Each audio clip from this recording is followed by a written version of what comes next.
To my channel exam study. जैसा कि आप लोगों को पता है कि बिहार एसएससी एग्जाम के बारे में संबंधित सूचना इस चैनल पे दिया जाता है और साथ ही साथ आपको सभी एग्जाम परीक्षा नोटिफिकेशन फॉर्म कैसे भरे खेत खतियान कैसे निकाले सब का सूचना इस पे मिलता है। तो आज जो है BSSC CGL 4 ASO inter level और बीएसओ सभी एग्जाम सहित हम लोगों ने बात करेंगे क्या इसका परीक्षा ऑनलाइन होने जा रहा है, नोटिफिकेशन क्या निकाला गया है। जब ऑनलाइन होने जा रहा था इतना दिन से हमें ऑफलाइन के झांसा क्यों दिया जा रहा था, क्या है मामला, पूरा जानेंगे हम लोग। इसके लिए आप वीडियो को पूरा देखिएगा, अच्छा लगे तो लाइक शेयर सब्सक्राइब भी कर लीजिएगा। ठीक है, चलिए हम लोग समझते हैं कि क्या है ये मामला। देखिए ये बीएसएससी की ऑफिशियल नोटिस है, बिहार स्टाफ सिलेक्शन कमीशन है ना।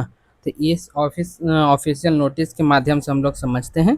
देखिए इसमें लिखा हुआ है कि 5 ठीक है 29/7 मतलब कि कल ही का डेट का है। ठीक है, ज़्यादा पुराना नहीं है, कल ही का डेट का है। ठीक है, 29/7 का क्या है कहानी जो समझते हैं। देखिए इसमें कह रहा है कि नोटिस एक्टिव टेंडर, टेंडर के लिए 2 पेज का टेंडर होगा, बायोडाटा होगा, बायोडाटा सीट होगा, ये सब सारा बात इसमें कहा गया है। ये काम की बात नहीं है, ये उनके लिए जो टेंडर भरेंगे। आप लोग टेंडर नहीं भरेंगे तो छोड़ दीजिए।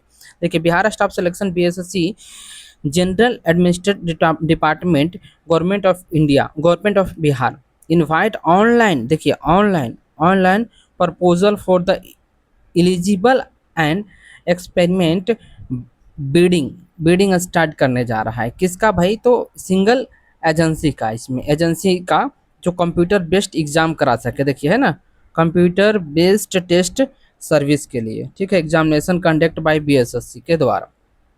ठीक है, अब देखिए आगे हम समझते हैं इसमें क्या है। इसमें आर एफ पी कंडीशन, इसमें कंडीशन क्या क्या है, ये सब का सारा कंडीशन के बारे में बात किया गया है, क्या क्या कंडीशन रहेगा। चलिए इसके बाद हम समझते। देखिए आरएफपी पब्लिकेशन डेटा जो होगा 29/7 को स्टार्ट कर दिया गया था।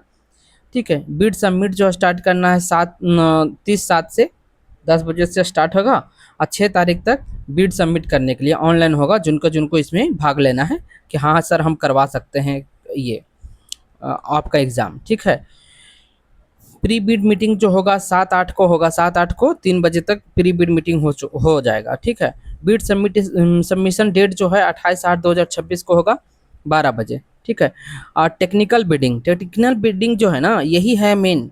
ठीक है, टेक्निकल बिडिंग जो है इसमें क्या होता है ना, इसमें आपको जांच किया जाता है कि आप टेक्निकल रूप से सक्षम हैं एग्जाम लेने के लिए, क्योंकि आपको पता है 35 से 36 लाख स्टूडेंट इसमें है। तो ये चाह रही है कि अब ऑनलाइन एग्जाम ले, इसीलिए इन लोगों ने टेंडर निकाल रहा है।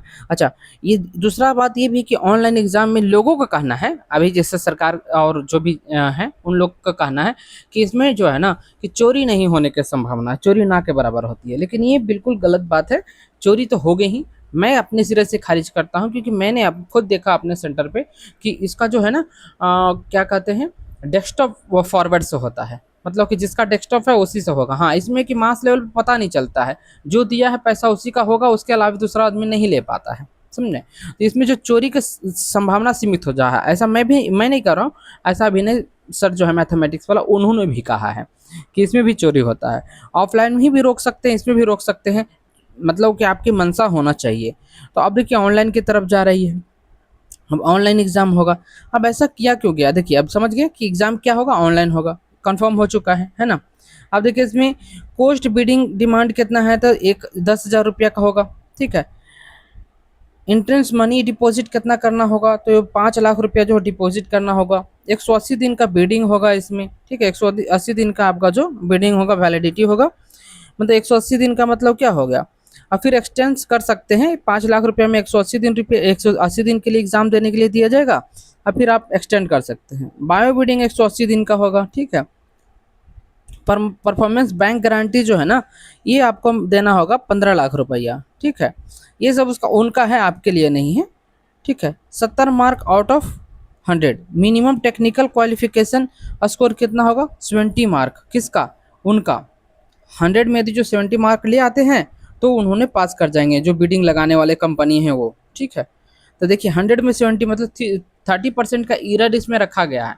100 में 90 रहता या फिर 85 रहता, अच्छा रहता इसमें, लेकिन ऐसा नहीं है। चलिए कोई बात नहीं, फिर भी हम लोग समझते हैं आगे। अब देखिए किसके लिए है ये भी समझेंगे ना, ये वेडिंग जो है स्टार्ट हो रहा है क्या करने के लिए है। तो ये पूरा नोटिफिकेशन जो है ना 78 पेज का है ना, 78 पेज का नोटिफिकेशन है, 78 पेज का नोटिफिकेशन है। तो ये किसके लिए है ये भी हम लोग समझते हैं। तो ये देखिए जो है ना, देखिए यहाँ पे देख लीजिए, देखिए BSSC शैल नोट,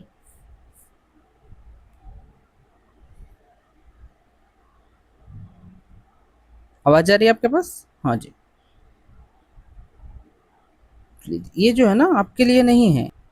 हाँ देखिए यहाँ पे दिया हुआ है, ये देखिए अपने लोग के लिए है। नॉर्मलाइजेशन टेक्निकल स्कोर क्या होगा, ST equal to T/TH into 100। तो ST क्या है इसमें देखिए, तो ST जो है 100 मार्क होगा। टेक्निकल स्कोर जो होगा इसी को T कहते हैं, TH है ना, ST of the other technical qualification bidders shall be normalisation for flowing. इससे होगा ST क्या होता है, तो नॉर्मलाइज टेक्निकल स्कोर, ठीक है, ऑफ द बिडर के द्वारा। A technical score obtained by bidder, जो टेक्निकल स्कोर कितना लाए हैं उसमें देखिए, higher technical score obtained among technical qualification bidder. देखिए ST क्या है, कितना आप नंबर लाए, ठीक है, और T क्या है, तो T आप कितना स्कोर कर पाए थे। नॉर्मलाइजेशन कितना था, मतलब सबका औसत कितना है जो आप कितना कर पाए, ज़्यादा लोग कितना कर पाया,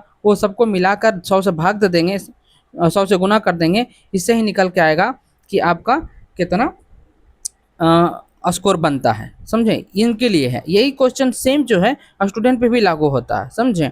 इसमें देखिए बेनिफिट किसी को होता है, किसी को इसमें हरास हो जाता है। देखिए प्री एग्जामिनेशन किसके लिए है, स्कोप ऑफ वर्क, समझ लिए 10 नंबर आपके लिए है। स्कोप ऑफ वर्क, क्या स्कोप होगा इसका, तो देखिए प्री एग्जामिनेशन होगा general scope of single point, general scope of single point responsibility. The agency cell plan decide, sorry, agency cell plan decide जो किया है, डिसाइड किया है कि ये जो है नेटवर्क सर्विस प्रोवाइड करेगा, एग्जामिनेशन सेंटर प्रोवाइड करेगा, पावर बैकअप भी इसी का रहेगा, बायोमेट्रिक्स भी यही करवाएगा, CCTV मॉनिटरिंग भी यही करेगा, हेल्प डेस्क भी यही देगा, साइबर सिक्योरिटी का भी यही ध्यान रखेगा और रिपोर्टिंग भी यही करेगा। मतलब सारा का सारा उन्हीं के पास दे दिए हैं। तो इसके लिए क्या होगा कि ये जो स्कोप करेगा, जो ये तो घाल मेल कर ही सकता है ना। BSSC नहीं, BSSC नीट एंड क्लीन है, जो ऑनलाइन करेगी एग्जाम वो घाल मिल कर सकती है, ठीक है। तो एग्जाम का इसमें भी जो है खतरा बढ़ ही जाता है, लेकिन फिर भी कुछ कर नहीं सकते हैं, कम से कम एग्जाम तो करे। तो कहेंगे सर इतना दिन से पहले, इतना दिन से ये ऑनलाइन अब लेना ही था, तो ये ऑफलाइन ऑफलाइन क्यों खेला जा रहा था कि अब टेंडर हो गया है, OMR सीट चेक करने का हो गया है टेंडर, मैनुअल चेक किया जाएगा, तो टेंडर हो गया है रफ सीट का, ये सब की क्या टेंडर चल रहा था।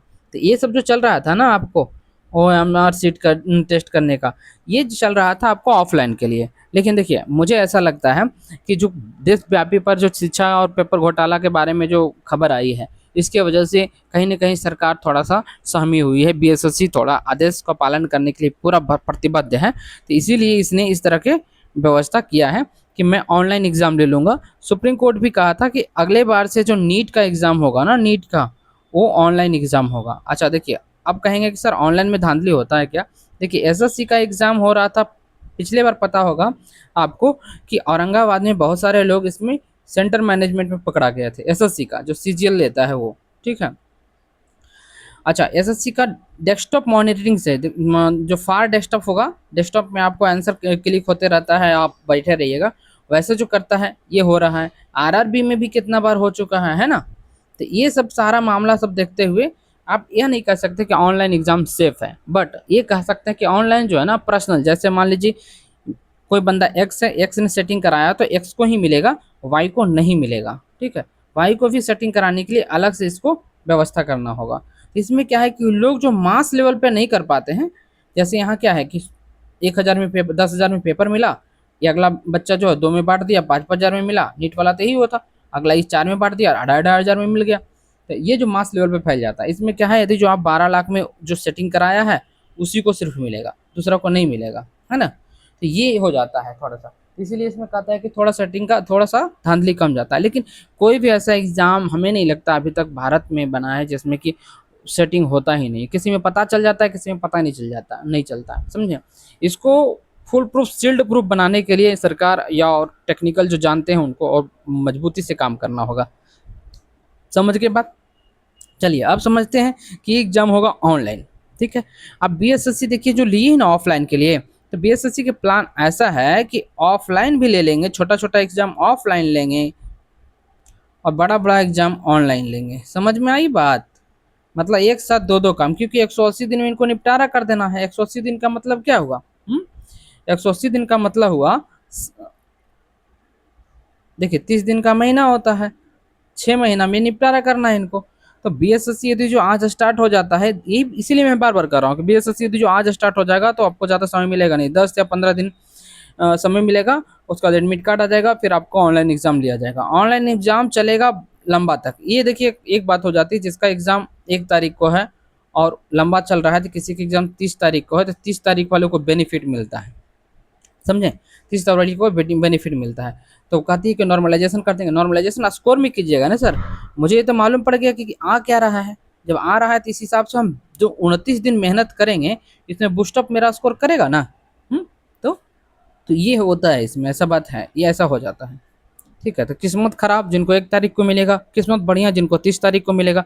लेकिन ऐसा भी है, देखा गया है कि हर 10 दिन पर पैटर्न ही चेंज होता है। अब कीजिए कैसे कीजिएगा, है ना। तो ऐसा बहुत सारा तरीका है नॉर्मलाइज करने का, मैनेज किया जा सकता है ना। तो इसलिए और छोटा एग्जाम ऑफलाइन लिया जाएगा। देखिएगा अब ये एग्जाम अभी तो अगस्त पूरा खत्म हो जाएगा आपको टेंडर में, ठीक है। सितंबर नहीं होगा, अक्टूबर, आपको पहले भी बताया था दुर्गा पूजा के बाद होता है। अक्टूबर में एग्जाम स्टार्ट होगा, नवंबर तक पूरा चलेगा, दिसंबर में रिजल्ट आ जाएगा आपको, ठीक है। फिर जनवरी में सेकेंड एग्जाम स्टार्ट होगा, ठीक है। जनवरी पूरा चलेगा, फरवरी हाफ में आपको रिजल्ट आ जाएगा, मार्च में आपको जाना होगा क्या कराने के लिए, वेरिफिकेशन के लिए, और मई में आप फाइनली एएसओ बन जाएंगे। तो किनको किनको एएसओ बनना है कमेंट सेक्शन में लिखिए यस, और जय माता दी करके लिखिए, आप एएसओ बन जाइएगा, मेरा आशीर्वाद। That's all, thank you for today, good bye.